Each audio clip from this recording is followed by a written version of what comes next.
Jubilee hills Congress అభ్యర్థి Naveen Yadav nomination వేశారు. Shaikpet returning అధికారి కార్యాలయంలో నామినేషన్ వేశారు. ఇప్పటికే ప్రచారాన్ని ముమ్మరం చేసిన నవీన్ యాదవ్ జూబ్లీ హిల్స్ లో గెలుస్తానని ఆశాభావం వ్యక్తం చేస్తున్నారు.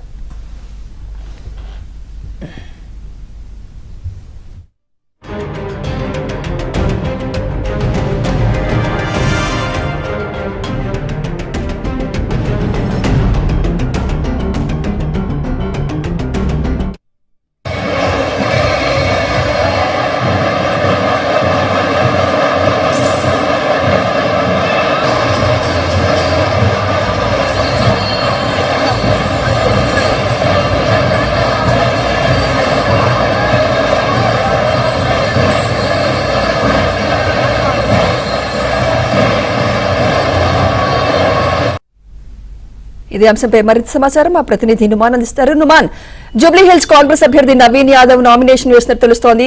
ఇప్పటి వరకు ఎన్ని నామినేషన్స్ దాఖలయ్యాయి? ఎంతమంది నామినేషన్స్ ఎక్స్పెక్ట్ చేస్తున్నారు ఎన్నికల అధికారులు? నుమాన్,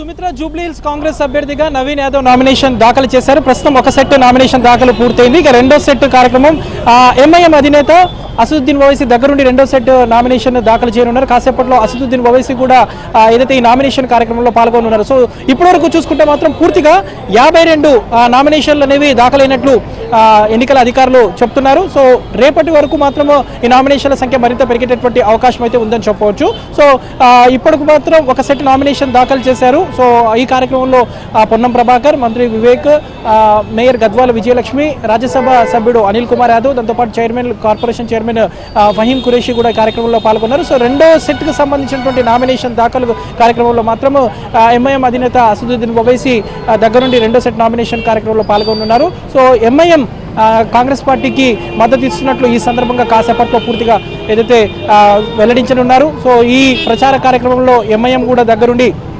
ప్రచారంలో పాల్గొంటారంటూ కూడా అసదుద్దీన్ ఓవైసీ కాసేపట్లో అధికారికంగా ప్రకటించేటటువంటి అవకాశం ఉంది. సో ఈ నామినేషన్ కార్యక్రమంలో అసదుద్దీన్ ఓవైసీ పాల్గొనడం అనేది ఒక ప్రత్యేక ఆకర్షణగా నిలుస్తున్నటువంటి పరిస్థితి ఉందని చెప్పవచ్చు. ప్రస్తుతం మాత్రం నవీన్ యాదవ్ కు సంబంధించినటువంటి మొదటి సెట్ నామినేషన్ దాఖలు పూర్తయింది. రెండో సెట్ నామినేషన్ అయితే కాసేపట్లో జరిగేటటువంటి అవకాశం ఉంది. సో మరోవైపు ఏదైతే ఇప్పటికే ఇటు పెద్ద ఎత్తున కూడా ఏదైతే ఇటు మంత్రులు, దాంతోపాటు కాంగ్రెస్ కార్యకర్తలు అందరూ కూడా చేరుకున్నటువంటి పరిస్థితి మనకు కనిపిస్తుంది. మొత్తానికైతే ఇటు కాంగ్రెస్ అభ్యర్థిగా నవీన్ యాదవ్ నామినేషన్ దాఖలు చేశారు. సో ఇప్పటికే బీఆర్ఎస్ అభ్యర్థి కూడా నామినేషన్ దాఖలు చేయడంతో ఇక హాట్ గా జూబ్లీ హిల్స్ ఉప ఎన్నికలకు సంబంధించినటువంటి ప్రచార కార్యక్రమం అయితే కొనసాగేటటువంటి అవకాశం ఉంది. 20వ తేదీన బీజేపీ అభ్యర్థి లంకల దీపక్ కూడా నామినేషన్ దాఖలు చేసేటటువంటి అవకాశం అయితే మనకు కనిపిస్తుంది చెప్పొచ్చు.